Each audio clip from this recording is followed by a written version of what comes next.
Philippians 4:13 or Filipos, Kabanatang 4, talatang 13.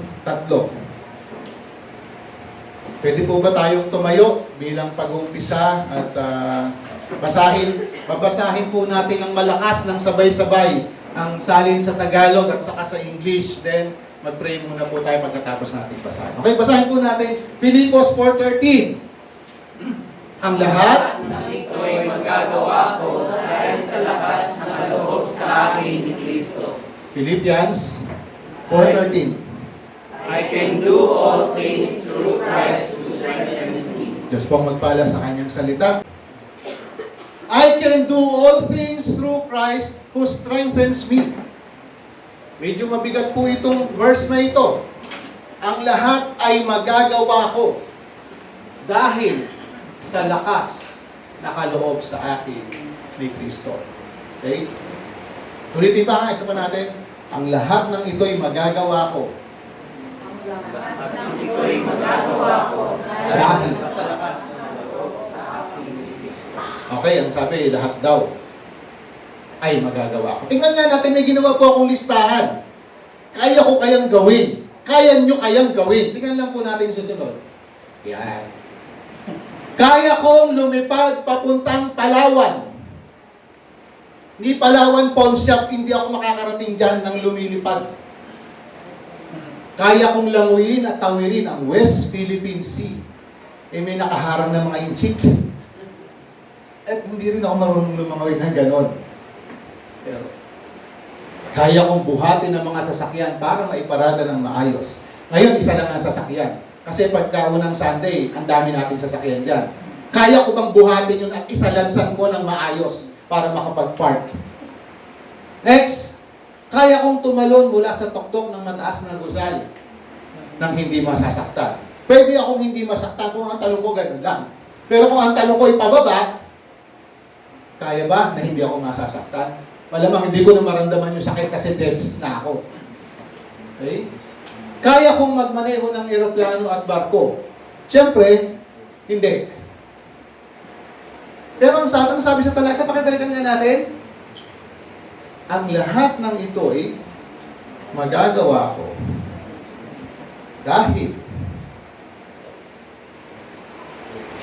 sa lakas na kaloob sa akin ni Kristo. Samantalang yung binasa natin kanina. Meron ba akong magagawa ni isa dun sa mga yon? Kayo meron? Wala. Dahil. Kaya ang sabi, ang lahat ng ito'y magagawa ko dahil sa lakas na kaloob sa akin ni Kristo. Sa English, I can do all things in Christ or through Christ who strengthens me. Tingnan natin yung susunod na picture. Yan. Kilala niyo yan? He is a well-known, a world-renowned evangelist from Australia. Ang pangalan niya ay si Nick Vujicic. Tama ba? Vujicic. Si Nick Vujicic, siya po ay sinilang ng walang kamay at ang paa niya po ay kapiraso lang. Parang hindi pa, parang laman lang na nakalaylay. Pero yun yung ginagamit niya to, hindi ko masabing paglakad pero sabihin na natin paglakad. Isinilang siyang walang kamay at walang mga limbs. Upper and lower limb, wala siya. Sa ganyang kalagayan, kung ikaw yan, masasabi mo ba na I can do all things through Christ who strengthens me? Napakahirap. Maaaring hindi. Pero mamaya titignan natin kung ano ba ang pangyayari. Ano ba dito pinag-uusapan natin? Saan ba ito tutungo? Okay? Every time po na ipinapahayag natin ang salita ng Diyos, lalo na po dito sa ating one verse Christian living, hindi po natin pwedeng pag-usapan na yun lang. Kailangan po yung buong konteksto o yung buong nilalaman kung bakit nasabi yan ng sumulat. By the way, ang sumulat po niyan ay si Pablo. The Apostle Paul wrote this to the Philippians. Si Apostol Pablo isinulat yan sa mga kapatiran sa Filipos. At common po na problema ng mga kapatiran ng mga panahon na yon ay persecution. Sila'y dumaranas ng mga paghihirap, dumaranas sila ng pangahamak, hinahanting, inaaway, at marami pa silang ibang pinagdadaanan. Ang iba po ay umabot sa punto na ginagawa po silang sulo. Ginagawang street lights.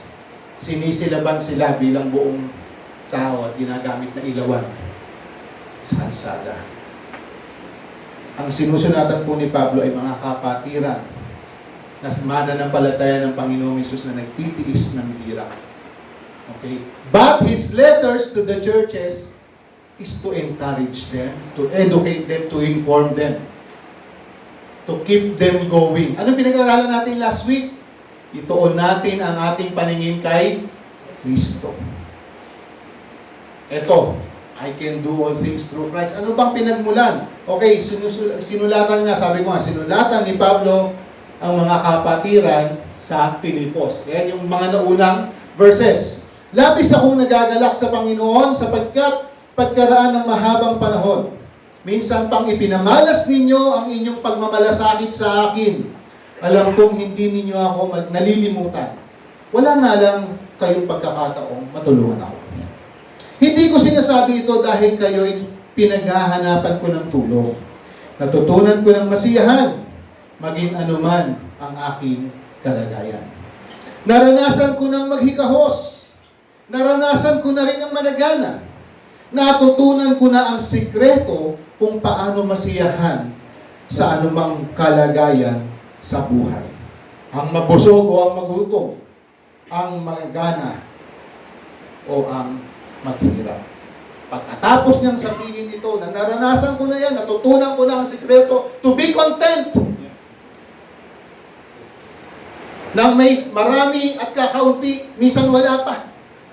Mabusog, magutom, managana at maghirap. Pagkatapos niyang sabihin ito, ang lahat ng ito'y nagagawa ko sa pamamagitan ni Kristo na siyang nagbibigay sa akin ng kalakasan. Una po, Paul appreciates o yung kanyang kagalakan dahil ang mga kapatiran sa Filipos ay naging katuwang niya sa ministry. Among all the churches, ang Philippians po ang tanging tumulong kay Paul sa mga pinansyal na pangangailangan niya. Sila lang po ay nagkaroon ng kakayanan magpaabot ng tulong kay Pablo sa kanyang ministry. Nang siya'y humahayo, ang mga taga-Filipos po ang tumulong sa kanya. Okay, hindi po kasi po ang paghayo po para sa salita ng Panginoon, may kasama pong gastos lang. Yan, lalo na kung naglalakbay ka. At si Pablo po, dumanas po siya, tumanggap siya ng tulong mula sa mga taga-Filipos. So, ina-appreciate niya, binabanggit niya na sila ay naging mapagmalasakit sa kanya. At may mga pagkakataon na hindi nila mapadala yung kanilang tulong kasi wala silang chance. How?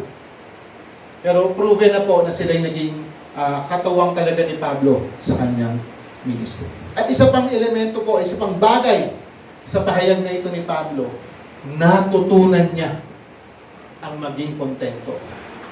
People in the neighborhood, hindi po natin likas ang makontento. Nobody, not even one, can say na nakontento na siya sa buhay. Ang likas po natin, we strive for more. Kung anong meron tayo, hiningi natin sa Panginoon, natanggap natin, and yet, darating pa rin tayo sa punto na we want more. Kailangan natin ito, we need this, pero nang natanggap na natin, we want more. Kasi po ang likas ng tao ay makasarili. Pero si Pablo sabi niya, natutunan ko na ang makontento sa kung ano ang mayroon ako. Si Pablo po ay marami po siyang pinagdaanan sa kanyang paglilingkod sa Panginoon. Yung pinagdaanan po niya hindi lamang mga sakit ng ulong problema. Mga pinagdaanan po niya ay halos ikamatay na. Naging banta ng maraming pagkakataon sa buhay niya. At actually hindi lang banta, kundi may physical pain na pinagdaanan si Pablo in his ministry, in his desire to spread the gospel. sa kanyang hangarin na ang mga taong walang pananampalataya kay Kristo ay mailapit niya sa paanan ng ating Panginoon. At sila'y tumanggap din ng kaligtasan, sila'y tumanggap din ng buhay na walang hanggan. Sa 2 Corinthians 11 verse 23 to 26, binanggit din ni Pablo kung ano yung kanyang mga pinagdaanan alang-alang sa kanyang ministeryo, sa pagpapahayag ng salita ng Panginoon. 2 Corinthians 11:23 hanggang 27. Ayan po yung mga binanggit niya. Pinagdaanan niya pong lahat yan. Makailang ulit akong nabilanggo, hinagupit ng maraming beses, madalas na nabibingit sa kamatayan, 5 beses akong tumanggap ng 39 na hagupit mula sa mga Hudyo. 3 ulit kong naranasang hagupitin ng mga Romano. So kanina mga Hudyo, ngayon naman mga Romano. Minsan namang binato hanggang mamatay. Dahil ang taong bayan ay nagalit po sa kanya. Ang kanilang naging hatol, batuhin siya hanggang mamatay. At si Pablo po ay tumanggap ng parusa na yun ng mga tao. Nung nagalit sa kanya, talagang pinagbabato siya. At siya'y iniwan na halos patay na. 3 beses kong naranasang mawasak ang barkong sinasakyan. By the way, ano yung sinasabing barko niya? Dahil si Pablo po ay pumupunta po sa iba't ibang dahon ng daigdig upang ipahayag ang salita ng Diyos. At naranasan niya na mawasak, masira ang kanyang sinasakyan. At maghapon magdamag, nalulutang-lutang sa dagat. Nalagay ako sa iba't ibang panganib, sa mga ilog, sa mga tulisan, sa mga kapwa ko Hudyo, at sa mga hintil. Mga panganib sa lungsod, sa ilang, sa dagat, sa mga nagpapanggap na mananampalataya, at marami pang iba. So, binanggit po dito ni Pablo ang lahat ng kanyang dinanas na hirap alang-alang sa mabuting balita ng kaligtasan. Okay? Lahat ng yan. Kaya nga, sabi niya, lahat ng ito'y magagawa ko. Pero ang konteksto po ng lahat ng ito na tinutukoy niya, ang lahat ng hirap na dinanas niya, ay nagawa niyang mapagdaanan, malampasan, mapagtagumpayan dahil kay Kristo. Dahil sa Panginoon na nagbibigay sa kanya ng kalakasan, kaya niya nagagawa na magawa ang mga bagay na ito. Nagawa niyang makontento dahil sa biyaya ng Panginoon. Nagawa niyang tanggapin ang mga bagay na ito dahil sa biyaya ng ating Panginoon. Hindi po inisip ni Pablo na kaya niya sa sarili niya. Hindi niya inisip kailanman na kaya niya mapagtagumpayan ang lahat ng bagay na yan sa pamamagitan ng sariling lakas. By the way, nung sinusulat po ni Pablo ito, na ini-encourage ang mga kapatid, kasama po dito sa chapter na ito na magalak kayong lagi sa Panginoon. At ang lahat ay magagawa ko sa pamamagitan ng Panginoong Hesus na nagbibigay sa akin ng kalakasan. Sinusulat po niya yan, nasa loob siya ng kulungan. And yet, he was able to rejoice, and he was able to encourage, and he was able to say that I can do all things, all these things that I've been through, dahil kay Kristo. Okay? Last week, pinag-usapan natin, nag-fix our eyes on Jesus. Nag-focus po tayo sa ating Panginoon lang. Wala kang ibang titignan. Ang titignan lamang po natin ng ating Panginoon. Ganon din po ang ginawa ni Pablo nung siya ay humahayo upang ipahayag ang mabuting balita ng kaligtasan. Hindi niya iniisip, wala akong ganito eh. Magiging hadlang ito sa aking pag-ayon. Hindi. Ang iniisip niya, kailangan kong magawa ito. Bakit? Ganun po niya kamahal ang ating Panginoon Jesus. Ganun siya nagmamalasakit sa mga taong mapapahamak kung hindi nila makikilala si Kristo. Kaya he was able to do all these things. But, through Christ, who strengthens him. mangyayari po na ang lahat ng bagay ay kaya niyang magawa. Mapagtagumpayan yung mga nagdaang hirap sa pamamagitan lamang ng ating Panginoong Hesus. Sinabi niya sa sulat niya kay Timoteo, 1 Timothy 1 verse 12 to 14. Nagpapasalamat ako sa ating Panginoong Hesukristo na nagbibigay sa akin ng lakas dahil itinuring niya akong karapat-dapat na maglingkod sa Kanya. So take note po, no? Maglilingkod po tayo sa Panginoon. He will enable us. Okay? Kahit na noong una ay nilapastangan, inusig at nilait ko siya, sa kabila nito'y nahabag sa akin ng Diyos sapagkat hindi ko nalalaman ang aking ginagawa noong ako'y hindi pa sumasampalataya.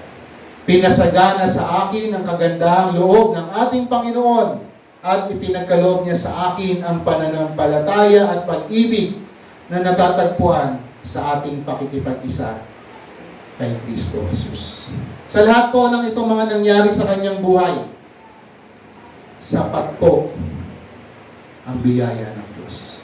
Kaya po sinulat niya rin sa mga kapatiran sa Korinto. 2 Corinthians 12, 9 and 10. Nang siya'y nananalangin, ganito ang sagot ng Panginoon sa kanya. Ang pagpapala ko ay sapat sa lahat ng pangangailangan mo. Lalong nahahayag ang aking kapangyarihan kung ikaw ay mahina. Yan po ang sagot sa kanya ng Panginoong Hesus. When you are weak, I am strong. My grace is sufficient for your needs. Kaya sabi niya, gaya't buong galak kong ipinagmamalaki ang aking mga kahinaan upang lalo kong madama ang kapangyarihan ni Kristo. Dahil kay Kristo, walang halaga sa akin kung ako may mahina, kutyain, pahirapan, usigin at magtiis. Sapagkat kung kailan ako mahina, lalong mahina, saka naman ako nagiging malakas. Dahil po yan sa biyaya ng ating Panginoon Hesus. Okay? Alam niyo po mga kapatid, itong verse na ito, na I can do all things through Christ, through strengthens me. Kung gagamitin po ito natin sa maling konteksto o sa maling expectations, baka po ma-disappoint po tayo sa Diyos. Baka po magalit tayo kay Lord. Lord, ang sabi ng iyong salita, I can do all things through Christ. Eh bakit hindi ko ito magawa? Bakit hindi ako makapasa sa exam? Bakit hindi ako matanggap sa trabaho? Ginawa ko naman lahat and I believed that I can do all things through you because you will enable me. Bakit hindi? Mga kapatid, kung gagamitin po natin itong talata na ito sa maling pagtingin, sa maling pag-unawa, baka po magalit tayo kay Lord. Pero kung alam natin ang konteksto, bakit sinabi ni Pablo ito, na naiintindihan natin, na sinabi niya dahil sa dami ng kanyang pinagdaanan, ay nagawa niyang mapagtagumpayan dahil sa ating Panginoong Hesus na nagbibigay sa kanya ng kalakasan. Hindi po genie ang ating Panginoon na kapag kinakiskas mo yung lampara, lalabas dyan ano ang iyong tatlong hiling. Hindi po ganoon ang Diyos. Okay? Alam po natin ang kanyang kalooban, ang lahat ng kanyang sinasabi ay nasa kanyang mga salita. Gusto ko talaga, pumasa ako sa board exam. Kaya mag-exam ako sa darating na ganito. I can do things. I will pass this exam through Christ who strengthens me. Hindi ka naman nag-review. Ano? Magiging mayaman ako. I will be rich and I will bless people. I will give to the poor. Eh, tamad ka. Tutunga-tunga nga ka sa bahay, nagse-cellphone. Minsan, nakikipag-marites ka. Paano kang uunlad? Paano mo pagpapalain ng ibang tao? Meron akong tinanggap na balita mula sa doktor na mayroon akong malubhang karamdaman. Pero I can do all things through Christ who strengthens me. Gagaling ako. Mga kapatid, meron po tayong karamdaman, Kunyari, meron kang ganito, gawin mo yung bahagi mo. Uminom ka ng gamot, magpatingin ka sa doktor, yan ang bahagi mo, and leave the outcome to God's grace. Hindi pwede, ay may sakit ako, pero I can do all things through Christ. Hindi na ako lalabas ng kwarto, mananalangin ako, mananalangin. It's a good thing na mag-pray ka na mag-pray, pero kailangan po natin gawin yung part natin. Bakit? Dahil ang gamot o ang doktor, ang ospital ay pwedeng gamitin ng Diyos bilang daluyan ng kanyang pagpapala para mapagaling ka. Okay? Kasi lagi ko pong ulitin, don't take this verse wrongly. Don't take this verse out of context. Yan po ang dangers. Kaya po maraming mga kulto na kunyari humuhugot sila ng talata sa Biblia, pero hinuhugot lamang nila ito para masatisfy yung kanilang mga tinuturo. Pero hindi nila tinitignan yung kabuuan ng sinasabi ng salita ng Diyos. May pangako po ang Panginoong Hesus bago po siya umakyat sa langit. Bago siya bumalik sa Ama. Diba? Namatay siya sa krus, inilibing, muling nabuhay sa ikatlong araw. After 40 days po, nag-stay pa siya. Nagpakita sa mga tao to prove na siya'y muling nabuhay. And then, nang umakyat na po siya sa Ama after this 40 days na ito, sabi niya sa mga alagad, tatanggap kayo ng kapangyarihan pagbaba sa inyo ng Espiritu Santo at kayo ay magiging saksi ko. Sa Jerusalem, sa Judea, Samaria, at hanggang sa dulo ng daigdig. You will receive power when the Holy Spirit comes down upon you. You will be my witnesses. Power daw eh! Tatanggap daw ng kapangyarihan mula sa Espiritu Santo eh. Oo, kapangyarihan to do God's will. Not to do your will. To do God's work. God will give you power. At yan po ay katotohanan na nangyayari sa lahat ng sumampalataya sa Panginoong Hesus. Tumanggap at pinanahanan ng banal na Espiritu ng Diyos para magawa ang mga bagay na nais ng Panginoon na gawin natin. Hindi para magawa mo lang yung gusto mong kalayawan. Hindi para gawin mo lang yung mga kapritsyo mo sa buhay. Yung kapangyarihan na yan, nabigay sa iyo ng banal na Espiritu para masunod po ang kalooban ng Diyos. Para mapagtagumpayan mo yung mga hirap na iyong kakaharapin bilang lingkod ng Panginoon. You will receive power. That's from the Holy Spirit. Na mangyayari yan para magawa mo ang mga bagay na nais ni Kristo na gawin mo. Next, ito na po ako magtatapos. Last slide. Sinik, sabi ko kanina, siya isinilang na walang kamay at walang paa. Pero sabi niya sa isang interview, I can do all things through Christ. Alam niyo po yung pinagdaanan niya sa buhay na hirap bago po siya malagay o makarating sa ganyang sitwasyon. Napakarami po niyang pang-aalipusta, pamimintas, pangbubuli. Dahil hindi normal ang kanyang buhay. Hindi normal ang kanyang pagkatao. Sabi niya, nakwento niya nung na tinangka niyang magpakamatay. Pero anong nag-sustain? Love. The love of his family. And eventually, the love of Jesus Christ. That sustained him to go on with life. Kasi ang sinasabi ng iba, paano magiging buhay mo? Wala kang kamay, wala kang paa. Pero sabi niya, it's by God's grace. Alam niyo po, ako hindi ako marunong lumangoy sa dagat, pero siya nakakapag-surfing pa. Nakakatalon siya sa swimming pool na saksakan ng lalim. And God blessed him with 4 beautiful children. A wife who loves him, but more so, ang Diyos na umibig ng labis. Kaya kung tayo isipin natin, meron tayong mga limitations, isipin natin sinik. It was made possible. Bakit? Dahil sa biyaya ng Panginoon. Sa buhay po natin, walang masama na gagamitin po natin yung I can do all things through Christ who strengthens me. Mabuti naman yun. Huwag lang natin gagamitin out of context. Kasi ulitin ko nga, kapag ginamit mo ito out of context, at hindi binigay ni Lord yung gusto mo mangyari, baka magalit ka sa Panginoon.